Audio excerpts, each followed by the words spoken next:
이렇게 인사합시다. 은혜 많이 받으세요. 많이 받으세요. 네.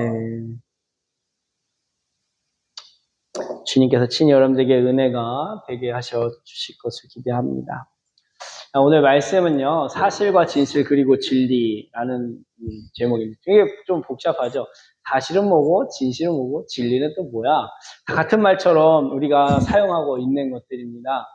예, 사실을 말하면 사실은 곧 진실이 될 거고, 진실을 알면 그것이 꼭 진리가 되는 것처럼 우리가 생각하며 살아가죠. 오늘 이 부분을 말씀 안에서 정리를 해보려고 합니다. 그래서 우리가 좀 더 분명하고 선명한 믿음의 길을 걸어갈 수 있기를 축복합니다. 오늘 본문에는 다윗의 이야기가 나옵니다. 여러분 다윗이 누군지 알죠? 혹시 다윗이라는 사람 처음 들어보시는 분 계시나요? 네, 감사해요. 다 알고 계셔서 처음부터 다 설명하려면 오늘 다시 세서 시간이 다 모자라요. 자, 다윗은 이스라엘 역사상 가장 완전한 사람이었어요. 그죠? 하나님도 그를 마음에 합한 자라라고 하나님께서 인정해 줄 만큼 굉장한 믿음의 사람입니다. 다윗을 예수 그리스도의 모형으로 성경은 또 말하고 있죠. 예, 그래서 다윗을 보면서 누구를 우리가 생각할 수 있냐면 예수님을 생각할 수가 있는 거예요. 자, 지금도 이스라엘 국기에는요, 다윗을 상징하는 다윗의 별이라는 이 별이 국기에 새겨질 정도로 다윗은 지금도 이스라엘 나라에는 아주 중요한 인물입니다. 이들은 지금도 다윗과 같은 메시아가 와서 이스라엘 국가를 온 세계에 천하 통일을 시키는 그런 메시아를 기다리고 있는 거죠. 그러나 하나님께서 보내신 메시아는 본질상 진노의 자녀였던 우리를 죄에서 구원하기 위해 오신 바로 2000년 전 예수 그리스도였다라는 것이죠. 우리는 다 믿고 알고 있습니다. 아멘이신가요? 그런데 누구만 몰라요? 이스라엘 백성들은 몰라요. 이스라엘 백성들은 아직도 예수님은 그냥 선지자 중에 한 명으로만 인정을 합니다. 그들에게는 신약 성경이 없어요. 네, 오직 모세오경, 구약만 있습니다. 네. 자, 그래서 지금도 이스라엘 나라는 엉뚱한 메시아만 기다리고 있습니다. 그렇다면 이 엄청난 인물이었던 다윗에게 무슨 일이 있었는지 우리가 좀 살펴보았으면 좋겠습니다. 오늘 본문에서 다윗은 남유다의 왕이 되었습니다. 남유다의 왕이 되었습니다. 하나님께서 다윗에게 왕으로 기름 부은 지 15년 만의 일입니다. 어린 소녀 목동이었던 다윗에게 사무엘이 기름을 붓죠. 네가 사울 다음에 왕이 될 거야 라고 기름을 부은 지 15년 만에 지금 다윗은 왕이 되었어요. 15년 동안 다윗은 사울 왕을 피해 광야로 도망 다녀야 했고 적국으로 망명해야 됐습니다. 왜 이런 일이 일어났을까요? 사울 왕의 시기 때문이죠. 사울 왕의 충성스러운 군사령관이었던 다윗을 사울은 여인들의 말 한마디 때문에 시기하기 시작했어요. 여인들이 무슨 말을 했죠? 예, 사무엘상 18장 5절 말씀에 제가 읽어드릴게요. 다윗이 사울을 보내는 곳마다 가서 지혜롭게 행하며 사울이 그를 군대의 장으로 삼으니 온 백성이 합당히 여겨서 사울의 신하들도 합당히 여기더라. 우리가 돌아올 때 곧 다윗이 블레셋 사람을 죽이고 돌아올 때에 여인들이 이스라엘 모든 성읍에서 나와 노래하고 춤추며 소구와 경세를 가지고 왕 사울을 환영하는데 여인들이 뛰놀며 노래하며 이르되 사울이 죽인 자는 천천히요 다윗은 만만이로다 할지니라. 사울이 그 말에 불쾌하여 심히 놓아여 이르되 다윗에게는 만만을 돌리고 내게는 천천을 돌리니 그가 더 얻을 것이 나라 말고 무엇이냐 하고 그날 후에 사울이 다윗을 주목하였더라. 네. 사울이 여인들이 막 환영하는 환영식에서 다윗은 만만이고 자기는 천천이라는 말을 듣고 분노하기 시작합니다. 그리고 그날부터 다윗을 주목합니다. 왜 주목했을까요? 좋아서? 네, 저게 언제 나를 치고 반역을 일으킬까 두려운 마음에 주목했죠. 왜냐면 내가 먼저 저놈을 처단해야지. 이 기회를 엿보고 있었던 거죠. 얼마나 어리석습니까? 자존심. 이 자존심에 반응한 사울은 온통 다윗을 죽이는데 인생을 허비했어요. 그러면 자기 인생만 허비한 것이 아니라 자신의 딸 인생도 허비시켜버렸어요. 그것이 오늘 본문입니다. 다윗을 감시하기 위해서 자신 사울의 딸을 미가를 다윗의 아내로 주었어요. 그러나 결국 다윗을 죽이려는 음모를 꾸미다가 다윗이 눈치채고 왕궁에서 도망치게 되죠. 미갈이 그 일을 돕습니다. 그 삶이 15년이 지난 거예요. 이제 사울은 죽고 그 아들 이스보셋이 왕위를 이어받았어요. 그런데 민심은 모두 다 다윗에게 옮겨갔습니다. 이미 다윗은 유대 지역의 왕이 되었고 나머지 10개의 지역 사람들도 다윗을 기다리고 있었어요. 그런데 사울의 아들이 왕권을 가지고 있기 때문에 머뭇거리고 있었어요. 그런데 사울의 아들 이스보셋의 충성스러운 장군을 모함하는 한 사건이 있고 그 사울 왕의 충성스러운 군대 장관이 아브넬이 이 다윗과 화친 조약을 맺게 됩니다. 자, 그래서 이 아브넬은 다윗에게 전령을 보내서 평화의 조약을 맺고자 하는데, 그래서 이스라엘의 왕으로 온 이스라엘 왕으로 이제 모셔오기로 요청을 하는데 다윗이 한 가지 조건을 내립니다. 그 조건이 바로 오늘 본문에서 말하고 있는 사울의 딸을 미가를 자기에게 데려오는 것이었어요. 자, 이제부터 우리가 생각할 문제가 있어요. 지금 미갈은 남편하고 잘 살고 있었어요. 그런데 갑자기 다윗의 부름을 받고 남편과 생이별을 해야 합니다. 미갈의 남편은 천청병력 같은 일이 벌어졌죠. 하루아침에 아내를 빼앗기는 거예요. 여기서 우리가 사실과 진실을 구별해야 돼요. 먼저 사실이 무엇이고 진실이 무엇인가. 국어사전에는 이 사실이라는 단어를 실제로 있었던 일이나 현재의 그 일, 다시 말해서 그냥 보여지고 나타나는 상황을 사실로 이야기합니다. 그럼 진실은 뭐냐? 거짓이 없는 사실인 거죠. 보여지고 나타나는 그것에 다른 어떠한 것도 오염되지 않는 그냥 그게 다 전부인 것. 이게 진실이라는 것.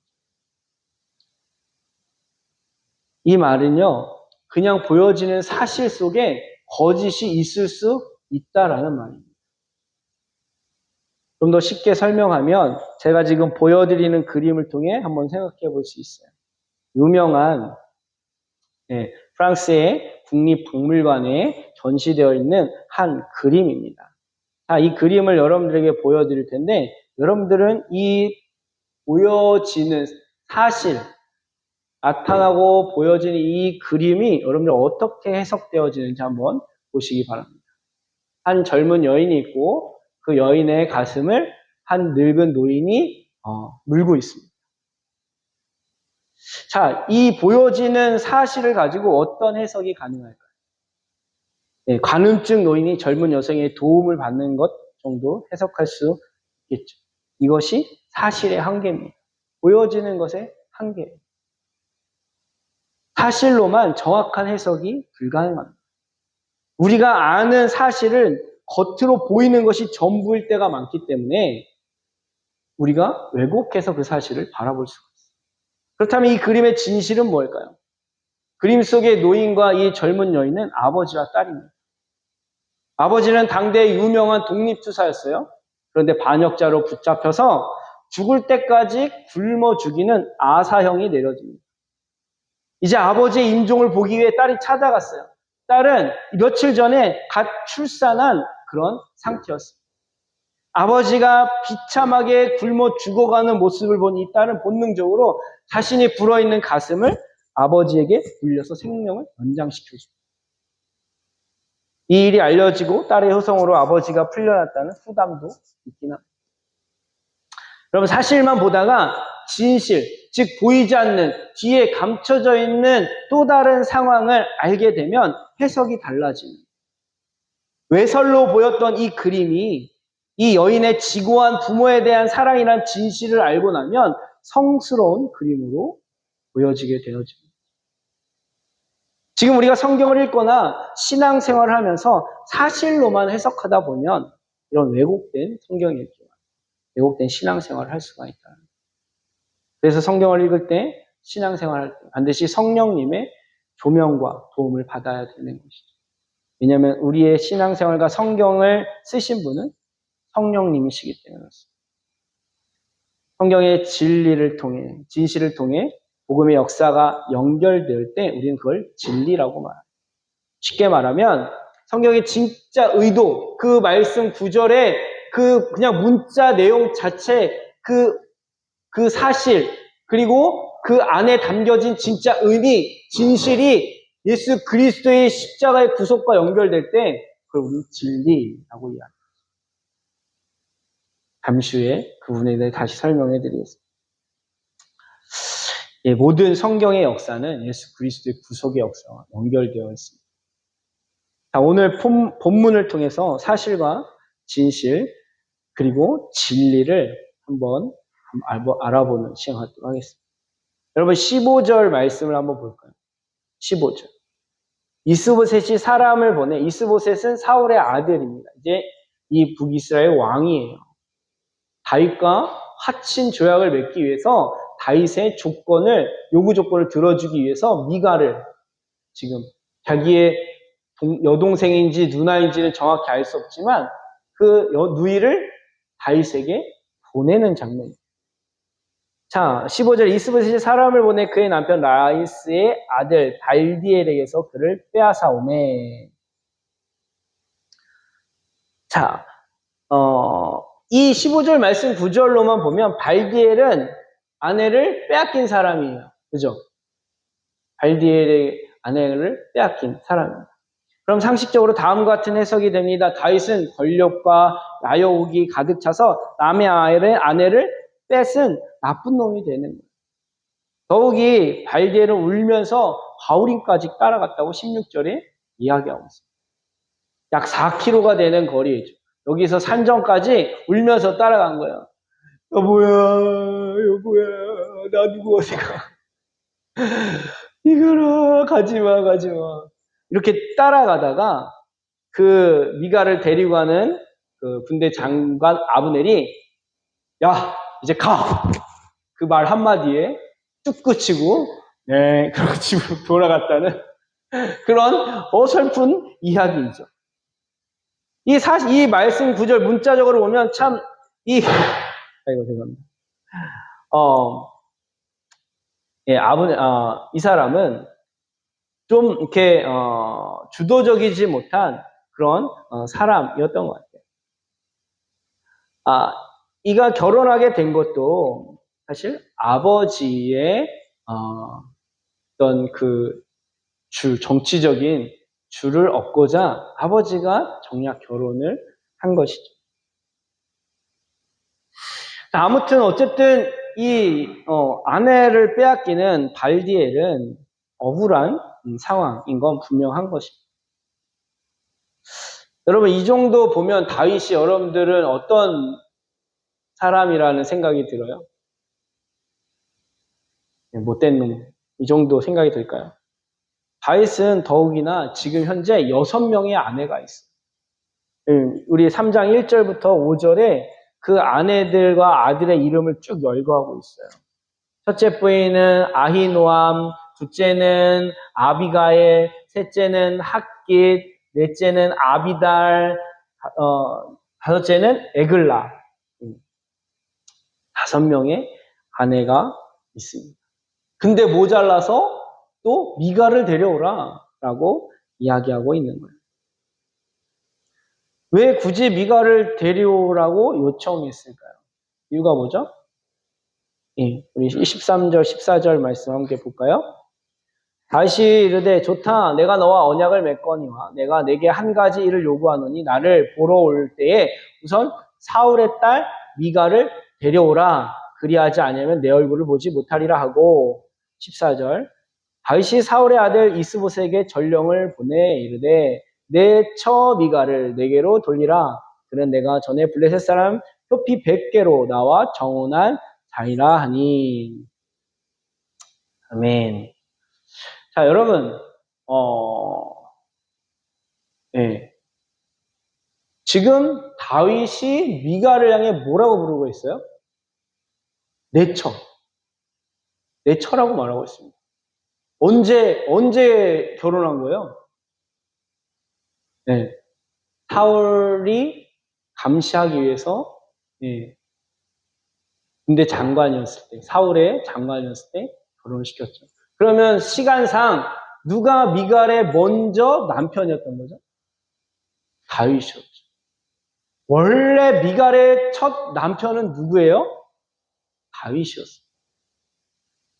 그러면 다윗 입장에서 봤을 때 누가 아내를 빼앗긴 거예요? 다윗이 빼앗긴 거죠. 물론 발디알 입장에선 자기가 아내를 빼앗겼다라고 생각할 수 있겠지만 시간상, 순서상 보면 미갈은 다윗과 결혼했던 여인이었습니다.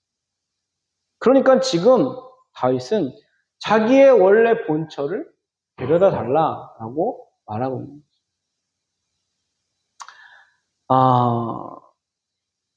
미갈은 다윗을 미워한 사울 왕의 명령에 강제로 다른 남자에게 버려졌을 뿐입니다. 다윗은 미갈을 아내로 얻기 위해 적군의 표피 100개까지 목숨을 걸고 대가 지불을 했던 그런 사람이었어요. 발디엘처럼 어느 날 갑자기 운명처럼 얻어진 것이 아니었어요. 목숨을 걸고 싸워서 사울의 약속을 지키고 당당하게 미갈을 아내로 얻은 사람이 다윗입니다. 더욱이 이 당시 미갈도 다윗을 짝사랑하고 있었어요. 이것이 진실인 거죠. 지금 문자적으로 상황에 그려진 내용들을 보면 우리는 사실로만 보면 다윗은 굉장히 욕심쟁이다라고 생각할 수 있겠죠. 그 안에 진실을 들여다보면 다윗이 먼저 미갈을 아내로 맞이하였고 그 아내 된 미갈을 다시 찾아오는 상황인 것이죠. 그래도 이것이 무슨 상관이냐 물을 수 있어요. 다윗은 10년 동안 도망자로 있다가 왕이 되어서 많은 아내를 얻었고 발디엘은 비록 자신의 뜻과 상관없이 정략 결혼했지만 마음을 다해 미갈을 사랑했다면 이제 와서 다윗이 아내를 달라는 것이 무슨 의미가 있겠는가라고 우리는 반문할 수 있습니다. 사실로 보면 다윗도 발디엘처럼 사울의 딸과 정략 결혼을 통한 그런 정통성을 확보하려는 그런 의도가 다분히 있던 거죠. 굳이 밀가를 데려오라 할 이유가 뭐가 있었겠어요? 이건 내가 북이스라엘 왕이 될 때 사울의 그 왕의 권한의 정통성을 확보하기 위한 다윗의 나름 전략이었던 겁니다. 그럼 진주만이라는 영화가 20년 전에 있었어요. 실제 상황인데 거기 등장하는 인물 중에 두 친구가 함께 공군 비행기 조종사로 전투에 참관하게 됩니다. 그런데 이 친구 중에 한 명이 이 간호장교와 사랑에 빠져 있고 둘은 이제 결혼하게 되어 있었어요. 그런데 그만 그 약혼한 그 남자가 전쟁에 나갔다가 포로가 되었어요. 못 돌아왔어요.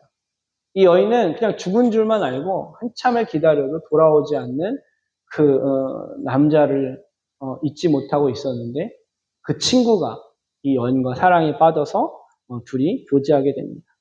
그런데 어느 날 갑자기 살아 돌아온 거예요. 그리고 같이 다시 전투에 나갑니다. 그리고 살아 돌아온 그 친구가 자신의 친구를 위해 대신 그 싸움에서 죽음을 맞이합니다.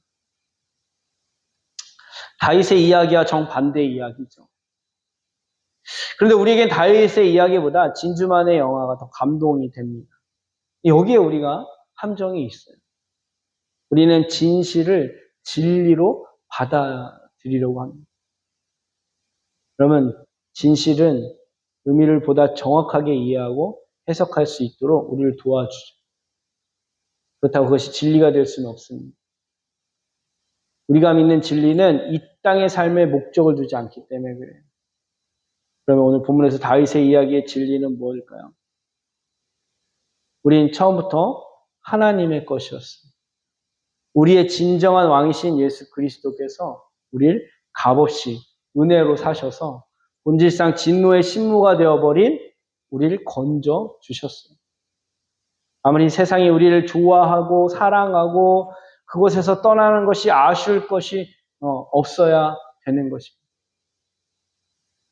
나를 누구보다 이해해주고 비참한 나를 사랑해주고 존귀하게 대우해 주었어도 세상은 세상일 뿐입니다. 세상은 그것으로 끝이 나죠. 그 후에 이 땅에서 행복했던 것이 더 비참한 고통이 될 것입니다. 그래서 우리의 목표는 이 땅이 아닌 영원한 하나님 나라입니다. 그래서 영원토록 예수 그리스도의 거룩한 신부로 살아가는 것입니다. 혹시 예수님에게 나 말고 다른 신부들이 많이 있는 것에 대해 여러분들이 화가 나신다면 오해하시는 겁니다. 성경에 보니까 거룩한 신부들이 막 14만 4천 막 엄청난 많은 이런 뭐야 예수님 바람둥이야? 뭐 이렇게 많은 신부들이 있어? 오해하시면 안 돼요. 여러분 우리를 신부 삼으신 것은 이 땅의 결혼 개념이 아니에요. 관계의 개념입니다. 우리를 소중하게 여기시고 사랑으로 인도하신다라는 걸 말씀하고 있습니다. 다윗도 현실에서 사실과 진실과 진리를 통해 진리를 찾았던 사람입니다. 그렇기 때문에 지금 현실의 부부관계 속에서 존중과 사랑을 기대할 수는 있지만 내가 원하는 기쁨과 행복이라는 사실과 진실보다 예수 그리스도 안에서 있는 진리를 붙잡으시기를 축원합니다. 거기에 진짜 우리가 살아갈 이유와 행복이 있는 거예요. 다윗에게는 10년이 지났어도 내 처는 여전히 내 처였던 것이죠. 내 처가 다른 사람의 품에 빼앗겼어도 여전히 본인의 처였던 것입니다. 우리가 하나님을 떠나 세상의 품에 10년이 아니라 100년이 지나도 예수님의 신부요라는 것이죠. 호세아서 2장 16절에 이렇게 이야기하죠. 여호와께서 이르시되 그 날에 내가 나를 내 남편이라 일컫고 다시는 내 바알이라 일컫지 아니하리라. 내가 바알들의 이름을 그 입에서 제거하여 다시는 그의 이름을 기억하여 부르는 일이 없게 하리라. 우리가 우상을 숭배하며 음란한 이스라엘 백성처럼 하나님을 반역하였어도 우리를 여전히 하나님의 거룩한 신부로 불러주시고 이렇게 만들어주신다는, 아무리 세상이 아무리 선하게 보이고 아무리 세상이 울고 불며 우리를 쫓아와도 우리는 따라갈 수가 없는, 돌이킬 수가 없는, 다시 그 세상과 짝하여 세상으로 돌아갈 수 없는 존재인 거죠. 그 사랑이 사실일 수는 있어요. 그 세상이 우리를 사랑하는 것, 세상이 우리를 좋아하는 것, 존중하게 여기는 것, 사실일 수 있습니다. 그 사랑이 진실일 수는 있어요. 그러나 그 사랑이 진리는 아니에요. 진정한 진리의 사랑은 예수 그리스도 안에서만 발견되어지는 것입니다. 사실과 진실을 따르는 사람에겐 이 땅에서 어느 정도 성공하고 행복할 수는 있어요. 그런데 영원한 생명을 얻어서 진정한 행복과 사랑을 맛볼 수는 없습니다. 그 사랑은 예수 그리스도 안에서 누려야 되는 사랑이기 때문에. 그러나 진리를 따르는 사람은 당장 어려움이 있을 수 있고 불행하다 느낄 수 있지만 그러나 반드시 영원한 생명을 얻어서 진실한 사랑과 행복을 누리게 될 겁니다. 오늘 본문 다윗의 이야기에 담긴 진리는 바로 다윗이 미가를 부를 때 예수 그리스도께서 우리를 부르시고 계시는, 다시 이 땅에 오셔서 진정한 왕이 되어 주셔서 세상에서 붙들려 살던 우리를, 세상에서 사실과 진실이라는 이 삶에 얽매여 거기서 벗어날 수 없는 우리의 인생을 진리로 붙들고 살아가는 그런 존재가 되도록 우리를 불러주신다는 거죠. 매 순간. 미갈도 얼마나 혼란스러웠겠어요.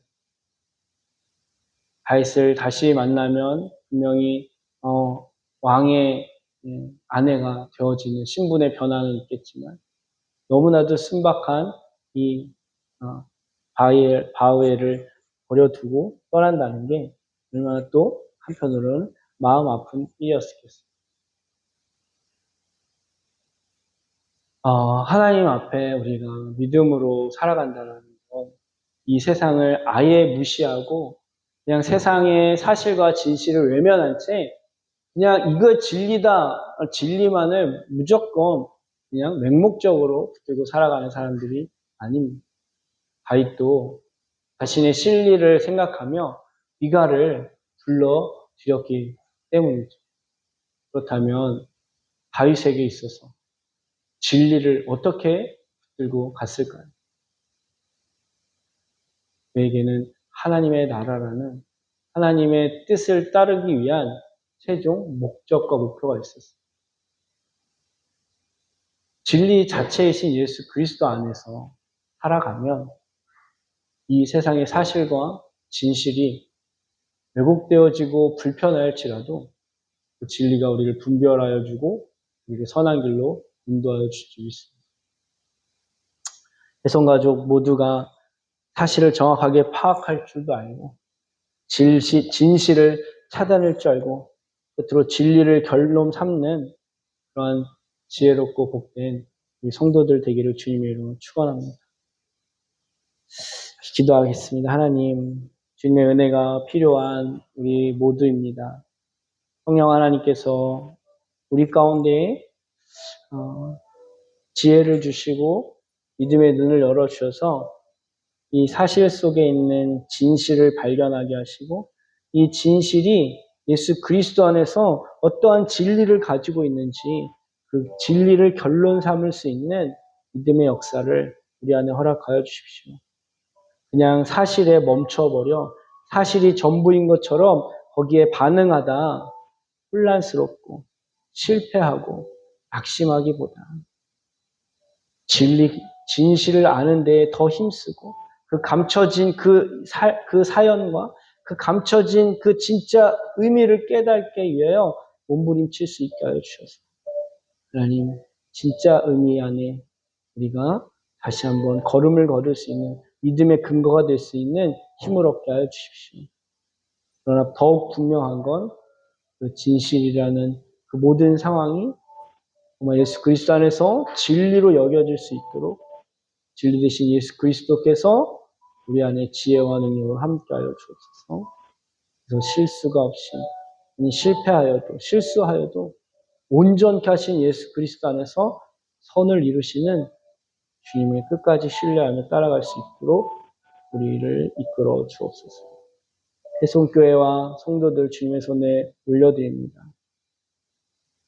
저들이 어떠한 삶을 살든 주님께서 너는 내 것이다 라고 말씀하셔서 너는 내게로 오라 라고 하시는 그 음성에 주님 지금의 안락한 삶, 지금의 행복한 삶, 지금의 안주하여지는 모든 삶을 주님 언제든지 주님 앞에 내려놓고 주님 따라갈 수 있는 우리 모두가 될 수 있도록 성령 하나님 은혜와 자비를 베풀어 주옵소서. 주님만을 의지하며 우리를 구원하신 예수 그리스도의 이름으로 간절히 기도하옵나이다. 아멘. 아멘. 할렐루야. 우리 교회 소식